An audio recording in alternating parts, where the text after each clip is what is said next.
Hello guys, मैं हूं सुशोभन और आप देख रहे हैं मेरा चैनल 360 डिग्री। आज हम बात करेंगे एक ऐसे इंसान के बारे में जिन्होंने हिंदू धर्म को विश्व के दरबार पर स्थापित किया था। जी हाँ, आप सही सोच रहे हैं, स्वामी विवेकानंद के बारे में। तो फिर चलिए सुनते हैं उनके जन्मदिन पर ही उनका दिया हुआ शिकागो का स्पीच। तो फिर चलिए शुरू करते हैं।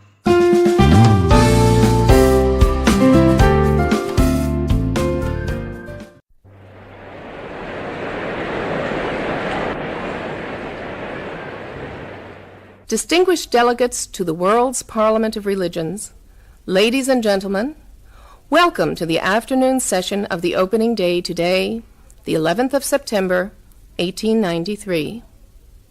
We now introduce you to Swami Vivekananda from India and request him to address us.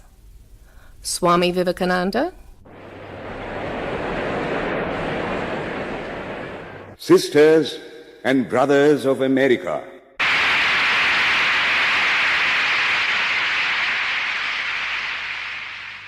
it fills my heart with joy unspeakable to rise in response to the warm and cordial welcome which you have given us. I thank you in the name of the most ancient order of monks in the world. I thank you in the name of the mother of religions. And I thank you in the name of the millions and millions of Hindu people of all classes and sects. My thanks also to some of the speakers on this platform who, referring to the delegates from the Orient, have told you that these men from far-off nations may well claim the honor of bearing to different lands the idea of toleration. I am proud to belong to a religion which has taught the world both tolerance and universal acceptance. We believe not only in universal toleration, but we accept all religions as true. I am proud to belong to a nation which has sheltered the persecuted and the refugees of all religions and all nations of the earth. I am proud to tell you that we have gathered in our bosom the purest remnant of the Israelites who came to southern India and took refuge with us in the very year in which their holy temple was shattered to pieces by Roman tyranny. I am proud to belong to the religion which has sheltered and is still fostering the remnant of the grand Zoroastrian nation.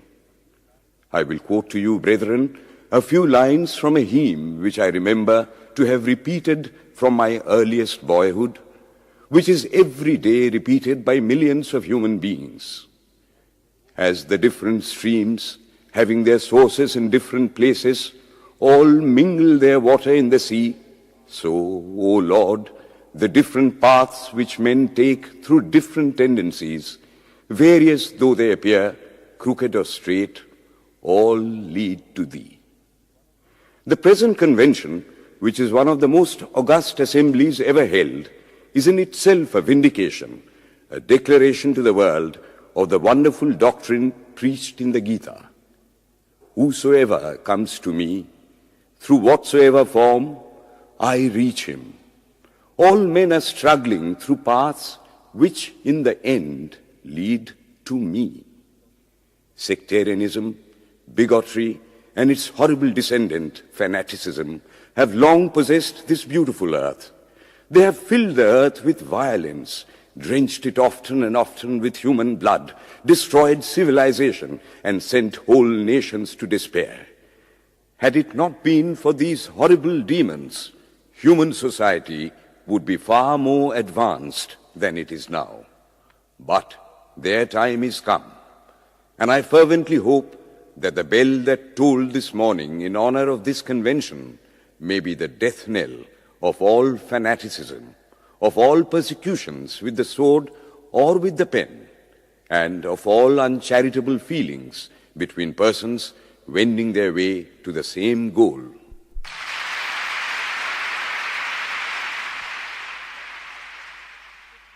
Ladies and gentlemen, on the agenda for today, the 15th of September, 1893, a galaxy of eminent speakers are scheduled to address us, and it gives us great pleasure to once again invite Swami Vivekananda to speak. His subject for today, Why We Disagree. I will tell you a little story. You have heard the eloquent speaker who has just finished say, "Let us cease from abusing each other," and he was very sorry that there should be always so much variance.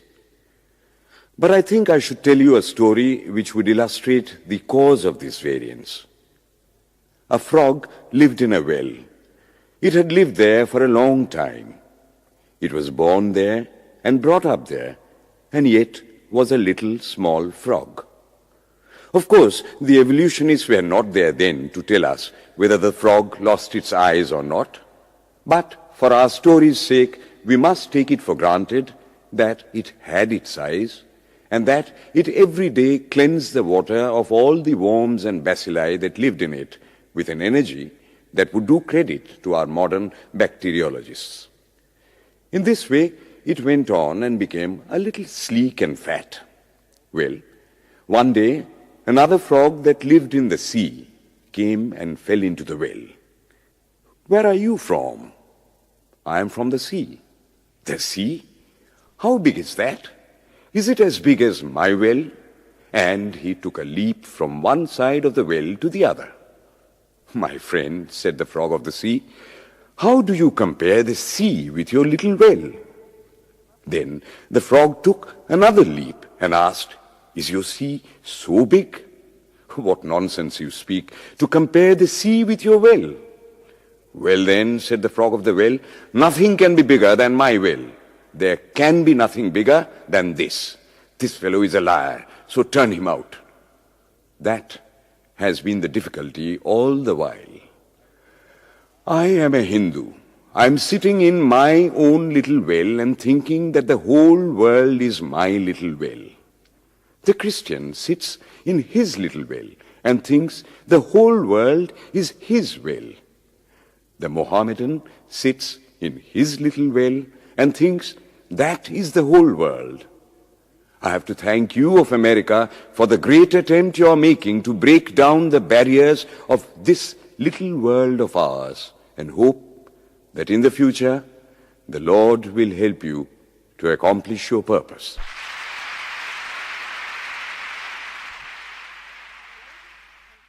Delegates and friends, today, the 19th of September, 1893, is the 9th day of the World's Parliament of Religions. We have had the privilege of listening to many distinguished speakers from the world over address us on a variety of subjects. The time is at hand to now listen to the great monk from India, Swami Vivekananda, read his paper on Hinduism. Ladies and gentlemen, Swami Vivekananda.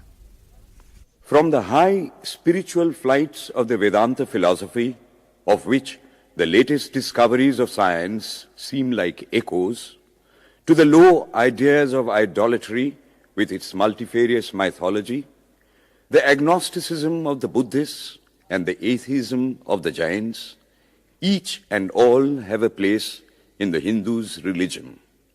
Where then, the question arises, where is the common center to which all these widely diverging radii converge? Where is the common basis upon which all these seemingly hopeless contradictions rest? And this is the question I shall attempt to answer. The Hindus have received their religion through revelation, the Vedas. They hold that the Vedas are without beginning and without end. It may sound ludicrous to this audience how a book can be without beginning or end. But by the Vedas, no books are meant. They mean the accumulated treasury of spiritual laws discovered by different persons in different times. Just as a law of gravitation existed before its discovery and would exist if all humanity forgot it, so is it with the laws that govern the spiritual world. The moral, ethical, and spiritual relations between soul and between individual spirits and the Father of all spirits were there before their discovery and would remain even if we forgot them. The discoverers of these laws are called rishis, and we honor them as perfected beings. I'm glad to tell this audience that some of the very greatest of them were women. Here it may be said that these laws, as laws, may be without end, but they must have had a beginning. The Vedas teach us that creation is without beginning or end. Science is said to have proved that the sum total of cosmic energy is always the same. Then, if there was a time when nothing existed, where was all this manifested energy? Some say it was in a potential form in God. In that case, God is sometimes potential and sometimes kinetic, which would make him mutable. Everything mutable is a compound, and everything compound must undergo that change which is called destruction. So, God would die, which is absurd. Therefore, there never was a time when there was no creation. If I may be allowed to use a simile, creation and creator are two lines without beginning and without end, running parallel to each other. God is the ever-active providence by whose power systems after systems are being evolved out of chaos, made to run for a time, and again destroyed. This is what the Brahmin boy repeats every day. The sun and the moon the Lord created like the suns and moons of previous cycles. And this agrees with modern science. Here I stand, and if I shut my eyes and try to conceive my existence, what is the idea before me? The idea of a body. Am I then nothing but a combination of material substances? The Vedas declare, no. I am a spirit living in a body. I am not the body. The body will die, but I shall not die. Here am I in this body. It will fall, but I shall go on living. I had also a past. The soul was not created, for creation means a combination, which means a certain future dissolution. If then the soul was created, it must die. Some are born happy, enjoy perfect health with beautiful body, mental vigor, and all wants supplied. Others are born miserable. Some are without hands or feet.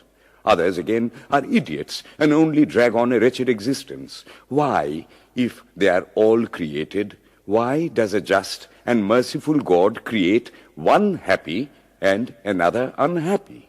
Why is he so partial? Nor would it mend matters in the least to hold that those who are miserable in this life will be happy in a future one. Why should a man be miserable even here in the reign of a just and merciful God?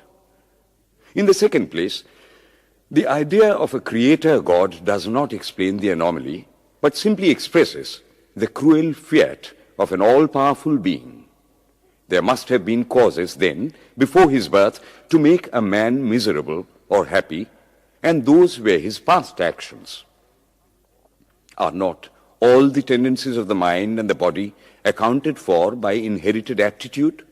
Here are two parallel lines of existence, one of the mind, the other of matter. If matter and its transformations answer for all that we have, there is no necessity for supposing the existence of a soul. But it cannot be proved that thought has been evolved out of matter. And if a philosophical monism is inevitable, spiritual monism is certainly logical and no less desirable than a materialistic monism. But neither of these is necessary here. We cannot deny that bodies acquire certain tendencies from heredity, but those tendencies only mean the physical configuration through which a peculiar mind alone can act in a peculiar way. There are other tendencies peculiar to a soul caused by his past actions, and a soul with a certain tendency would, by the laws of affinity, take birth in a body which is the fittest instrument for the display of that tendency. This is in accord with science, for science wants to explain everything by habit, and habit is got through repetitions. So, repetitions are necessary to explain the natural habits of a newborn soul, and since they were not obtained in this present life, they must have come down from past lives. There is another suggestion. Taking all these for granted, how is it that I do not remember anything of my past life? This can be easily explained. I am now speaking in English. It is not my mother tongue. In fact, no words of my mother tongue are now present in my consciousness.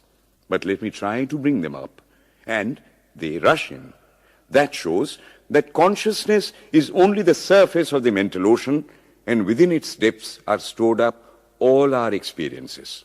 Try and struggle. They would come up, and you would be conscious even of your past life. This is direct and demonstrative evidence. Verification is the perfect proof of a theory, and here is the challenge thrown to the world by the rishis. We have discovered the secret by which the very depths of the ocean of memory can be stirred up. Try it, and you would get a complete reminiscence of your past life. So then, the Hindu believes that he is a spirit. Him the sword cannot pierce, him the fire cannot burn, him the water cannot melt, him the air cannot dry. Is nowhere but whose center is located in the body, and that death means the change of this center from body to body. Nor is the soul bound by the conditions of matter. In its very essence, it is free, unbounded, holy, pure, and perfect. But somehow or other, it finds itself tied down to matter and thinks of itself as matter. Why should the free, perfect, and pure being be thus under the thraldom of matter, is the next question. How can the perfect soul be deluded into the belief that it is imperfect? We have been told that the Hindus shirk the question and say that no such question can be there. Some thinkers want to answer it by positing one or more quasi-perfect beings and use big scientific names to fill up the gap. But naming is not explaining. The question remains the same. How can the perfect become the quasi-perfect? How can the pure, the absolute, change even a microscopic particle of its nature? But the Hindu is sincere. He does not want to take shelter under sophistry. He is brave enough to face the question in a manly fashion, and his answer is, I do not know. I do not know how the perfect being, the soul, came to think of itself as imperfect, as joined to and conditioned by matter. But the fact is a fact for all that. It is a fact in everybody's consciousness that one thinks of oneself as the body. The Hindu does not attempt to explain why one thinks one is the body. The answer, that it is the will of God, is no explanation. This is nothing more than what the Hindu says, I do not know. Well then, the human soul is eternal and immortal, perfect and infinite, and death means only a change of center from one body to another. The present is determined by our past actions, and the future by the present. The soul will go on evolving up or reverting back from birth to birth and death to death. But here is another question. Is man a tiny boat in a tempest, raised one moment on the foamy crest of a billow and dashed down into a yawning chasm the next, rolling to and fro at the mercy of good and bad actions, a powerless, helpless wreck in an ever-raging, ever-rushing, uncompromising current of cause and effect, a little moth placed under the wheel of causation, which rolls on, crushing everything in its way, and waits not for the widow's tears or the orphan's cry? The heart sinks at the idea. Yet, this is the law of nature. Is there no hope? Is there no escape? Was the cry that went up from the bottom of the heart of despair. It reached the throne of mercy, and words of hope and consolation came down and inspired a Vedic sage, and he stood up before the world and in trumpet voice proclaimed the glad tidings. Hear ye, children of immortal bliss, Even ye that reside in higher spheres, I have found the ancient one who is beyond all darkness, all delusion. Knowing him alone, you shall be saved from death over again. Children of immortal bliss. What a sweet, what a hopeful name. Allow me to call you, brethren, by that sweet name, heirs of immortal bliss. Yea, the Hindu refuses to call you sinners. We are the children of God, the sharers of immortal bliss, holy and perfect beings. Ye divinities on earth, sinners, it is a sin to call a man so. It is standing libel on human nature. Come up, O lions, and shake off the delusion that you are sheep. You are souls immortal, spirits free, blessed and eternal. Ye are not matter, ye are not bodies. Matter is your servant, not you the servant of matter.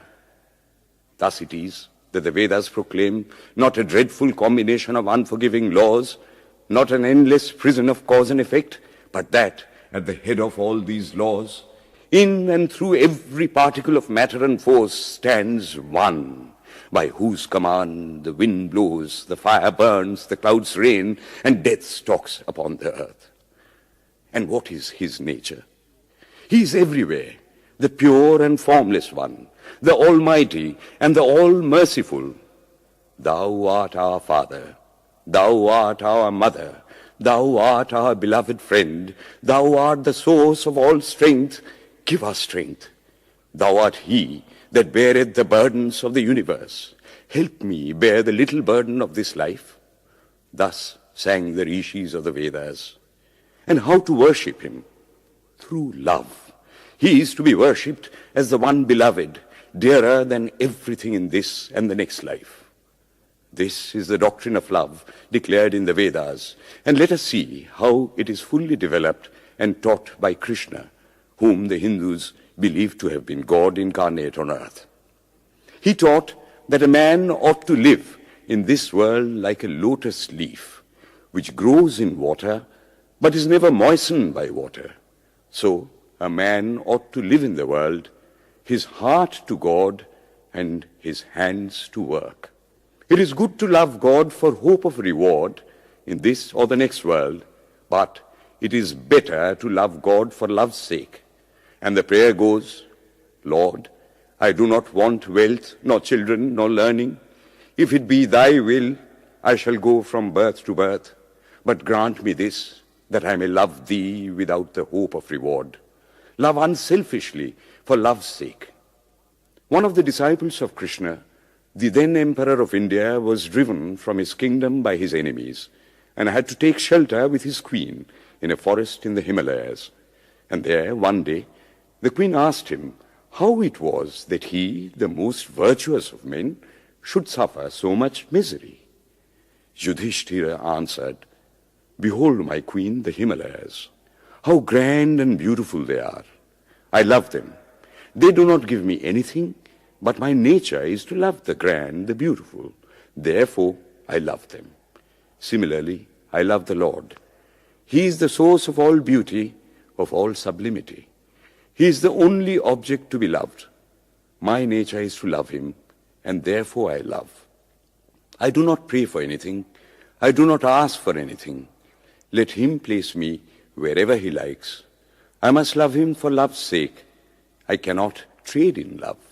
The Vedas teach that the soul is divine, only held in the bondage of matter.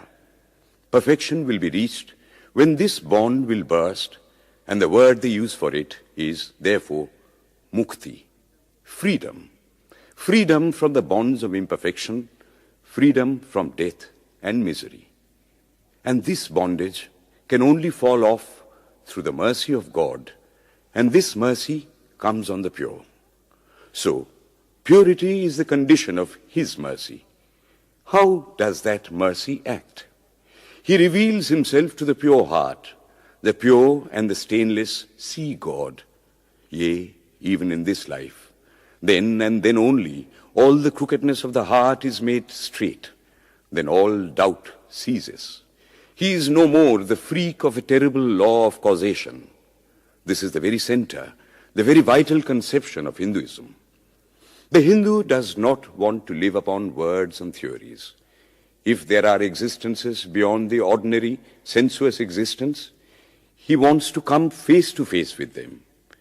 If there is a soul in him which is not matter, if there is an all-merciful universal soul, he will go to him direct. He must see him, and that alone can destroy all doubts. So, the best proof a Hindu sage gives about the soul, about God, is, I have seen the soul, I have seen God. And that is the only condition of perfection. The Hindu religion does not consist in struggles and attempts to believe a certain doctrine or dogma, but in realizing, not in believing, but in being and becoming. Thus, the whole object of their system is by constant struggle to become perfect, to become divine, to reach God and see God. And this reaching God, seeing God, becoming perfect, even as the Father in heaven is perfect, constitutes the religion of the Hindus. And what becomes of a man when he attains perfection? He lives a life of bliss infinite. He enjoys infinite and perfect bliss, having obtained the only thing in which man ought to have pleasure, namely God, and enjoys the bliss with God. So far, all the Hindus are agreed. This is the common religion of all the sects of India. But then, perfection is absolute, and the absolute cannot be two or three. It cannot have any qualities. It cannot be an individual. And so, when a soul becomes perfect and absolute, it must become one with Brahma, and it would only realize the Lord as the perfection, the reality of its own nature and existence, the existence absolute, knowledge absolute, and bliss absolute. We have often and often read this called the losing of individuality and becoming a stock or a stone. He jests at scars that never felt a wound. I tell you, it is nothing of the kind. If it is happiness to enjoy the consciousness of this small body, it must be greater happiness to enjoy the consciousness of two bodies, the measure of happiness increasing with the consciousness of an increasing number of bodies, the aim, the ultimate of happiness being reached when it would become a universal consciousness. Therefore, to gain this infinite universal individuality, this miserable little prison individuality must go. Then alone can death cease when I am one with life. Then alone can misery cease when I am one with happiness itself. Then alone can all error cease when I am one with knowledge itself. And this is the necessary scientific conclusion. Science has proved to me that physical individuality is a delusion, that really my body is one little continuously changing body in an unbroken ocean of matter, and Advaita, or unity, is the necessary conclusion with my other counterpart, soul. Science is nothing but the finding of unity. As soon as science would reach perfect unity, it would stop from further progress, because it would reach the goal. Thus, chemistry could not progress farther when it would discover one element out of which all others could be made. Physics would stop when it would be able to fulfill its services in discovering one energy of which all the others are but manifestations.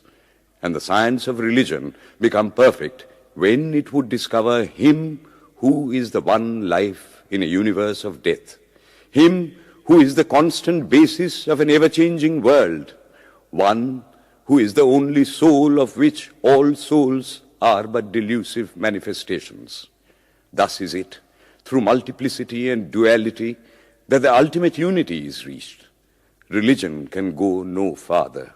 This is the goal of all science. All science is bound to come to this conclusion in the long run. Manifestation and not creation is the word of science today. And the Hindu is only glad that what he has been cherishing in his bosom for ages is going to be taught in more forcible language and with further light from the latest conclusions of science. Descend we now from the aspirations of philosophy to the religion of the ignorant. At the very outset, I may tell you that there is no polytheism in India. In every temple, if one stands by and listens, one will find the worshippers applying all the attributes of God, including omnipresence, to the images. It is not polytheism, nor would the name henotheism explain the situation. The rose, called by any other name, would smell as sweet. Names are not explanations. The tree is known by its fruits. When I have seen amongst them that are called idolaters, men, the like of whom, in morality and spirituality and love, I have never seen anywhere, I stop and ask myself, can sin beget holiness? Superstition is a great enemy of man, but bigotry is worse. Why does a Christian go to church? Why is the cross holy? Why is the face turned toward the sky in prayer? Why are there so many images in the Catholic Church? Why are there so many images in the minds of Protestants when they pray? My brethren, we can no more think about anything without a mental image than we can live without breathing. By the law of association, the material image calls up the mental idea and vice versa. This is why the Hindu uses an external symbol when he worships. He will tell you it helps to keep his mind fixed on the being to whom he prays. He knows, as well as you do, that the image is not God, is not omnipresent. After all, how much does omnipresence mean to almost the whole world? It stands merely as a word, a symbol. Has God superficial area? If not, when we repeat that word omnipresent, we think of the extended sky or of space. That is all. As we find that somehow or other, by the laws of our mental constitution, we have to associate our ideas of infinity with the image of the blue sky or of the sea, so we naturally connect our idea of holiness with the image of a church, a mosque, or a cross. The Hindus have associated the ideas of holiness, purity, truth, omnipresence, and such other ideas with different images and forms. But with this difference, that while some people devote their whole lives to their idol of a church and never rise higher, because with them religion means an intellectual assent to certain doctrines and doing good to their fellows, the whole religion of the Hindu is centered in realization. Man is to become divine by realizing the divine. Idols or temples or churches or books are only the supports, the helps of his spiritual childhood, but on and on he must progress. He must not stop anywhere. External worship, material worship, say the scriptures, is the lowest stage. Struggling to rise high, mental prayer is the next stage. But the highest stage is when the Lord has been realized. Mark, the same earnest man who is kneeling before the idol tells you, him the sun cannot express, nor the moon, nor the stars, the lightning cannot express him, nor what we speak of as fire. Through him they shine. But he does not abuse anyone's idol or call its worship sin. He recognizes in it a necessary stage of life. The child is father of the man. Would it be right for an old man to say that childhood is a sin or youth is a sin? If a man can realize his divine nature with the help of an image, would it be right to call that a sin? Nor, even when he has passed that stage, should he call it an error. To the Hindu, man is not traveling from error to truth, but from truth to truth, from lower to higher truth. To him, all the religions, from the lowest fetishism to the highest absolutism, mean so many attempts of the human soul to grasp and realize the infinite, each determined by the conditions of its birth and association, and each of these marks a stage of progress. And every soul is a young eagle soaring higher and higher, gathering more and more strength till it reaches the glorious sun.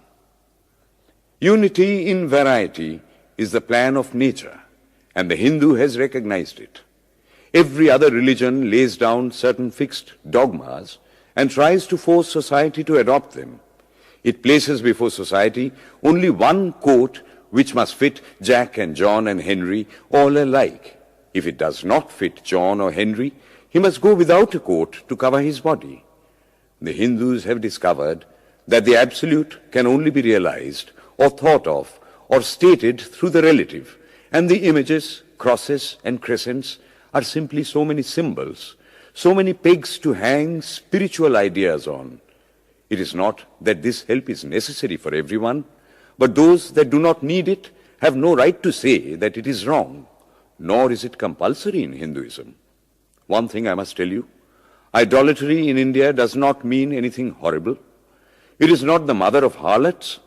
On the other hand, it is the attempt of undeveloped minds to grasp high spiritual truths. The Hindus have their faults, they sometimes have their exceptions, but mark this, they are always for punishing their own bodies and never for cutting the throats of their neighbors. If the Hindu fanatic burns himself on the pyre, he never lights the fire of inquisition. And even this cannot be laid at the door of his religion any more than the burning of witches can be laid at the door of Christianity. To the Hindu, then, the whole world of religions is only a traveling, a coming up of different men and women through various conditions and circumstances to the same goal. Every religion is only evolving a God out of the material man, and the same God is the inspirer of all of them. Why, then, are there so many contradictions? They are only apparent, says the Hindu.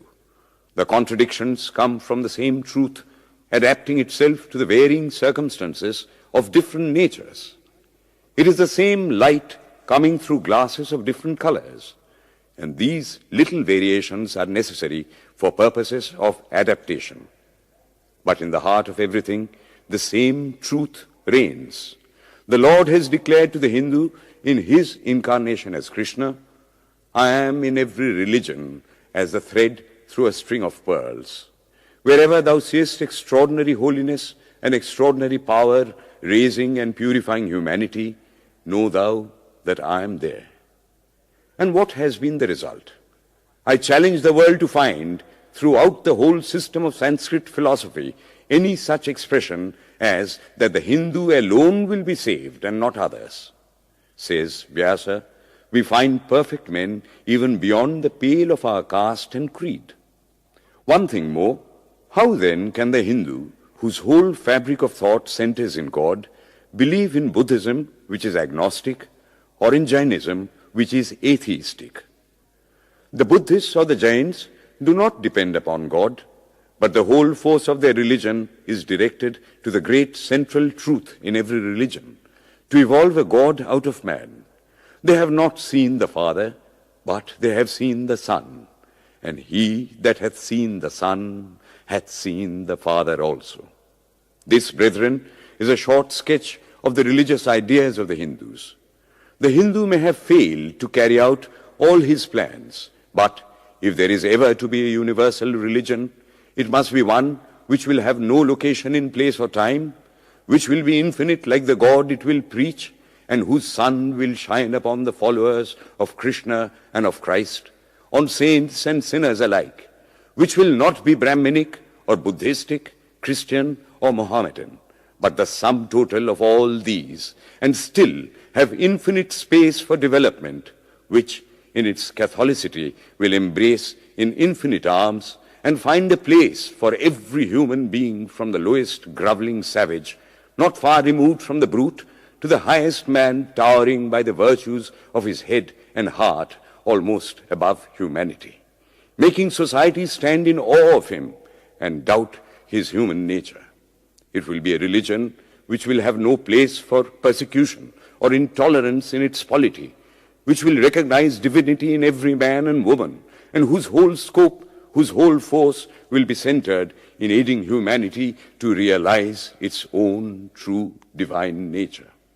May he, who is the Brahma of the Hindus, the Ahura Mazda of the Zoroastrians, the Buddha of the Buddhists, the Jehovah of the Jews, the Father in heaven of the Christians, give strength to you to carry out your noble idea.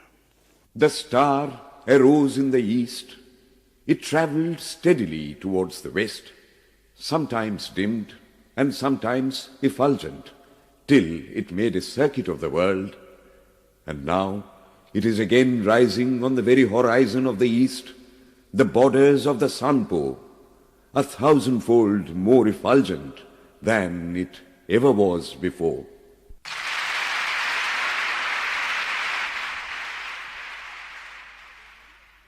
Today, the 26th of September, 1893, is the penultimate day of this Parliament of Religions at Chicago. We have listened to engrossing discourses on the religions and theologies of the participating countries in these past 2 weeks. In continuing the series, Swami Vivekananda will now speak on Buddhism, the fulfillment of Hinduism. The religion of the Hindus is divided into two parts, the ceremonial and the spiritual. The spiritual portion is specially studied by the monks. In that, there is no caste. A man from the highest caste and a man from the lowest may become a monk in India, and the two castes become equal. In religion, there is no caste. Caste is simply a social institution. When Buddha was teaching, Sanskrit was no more the spoken language in India. It was then only in the books of the learned. Some of Buddha's Brahmin disciples wanted to translate his teachings into Sanskrit, but he distinctly told them, "I am for the poor, for the people. Let me speak in the tongue of the people." And so, to this day, the great bulk of his teachings are in the vernacular of that day in India.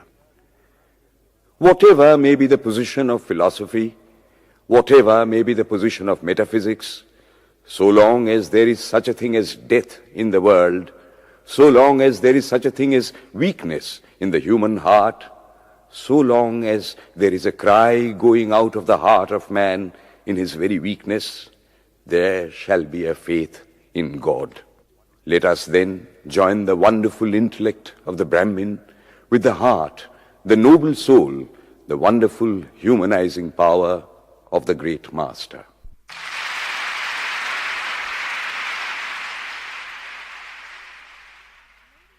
Ladies and gentlemen, in a short while from now, the World's Parliament of Religions at Chicago will come to a close. And this day, the 27th of September, 1893, will go down in history as a landmark for more reasons than one.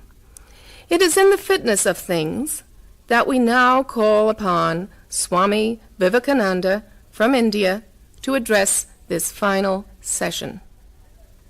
The world's Parliament of Religions has become an accomplished fact, and the merciful Father has helped those who labored to bring it into existence and crown with success their most unselfish labor. My thanks to those noble souls whose large hearts and love of truth first dreamt this wonderful dream and then realized it. My thanks to the shower of liberal sentiments that has overflowed this platform. My thanks to this enlightened audience for their uniform kindness to me and for their appreciation of every thought that tends to smooth the friction of religions. A few jarring notes were heard from time to time in this harmony. My special thanks to them, for they have, by their striking contrast, made the general harmony the sweeter. Much has been said of the common ground of religious unity. I am not going just now to venture my own theory, but if anyone here hopes that this unity will come by the triumph of any one of the religions and the destruction of the others, to him I say, brother, yours is an impossible hope. Do I wish that the Christian would become Hindu? God forbid. Do I wish that the Hindu or Buddhist would become Christian? God forbid. The seed is put in the ground, and earth and air and water are placed around it. Does the seed become the earth or the air or the water? No, it becomes a plant. It develops after the law of its own growth, assimilates the air, the earth, and the water, converts them into plant substance, and grows into a plant. Similar is the case with religion. The Christian is not to become a Hindu or a Buddhist, nor a Hindu or a Buddhist to become a Christian, but each must assimilate the spirit of the others and yet preserve his individuality and grow according to his own law of growth.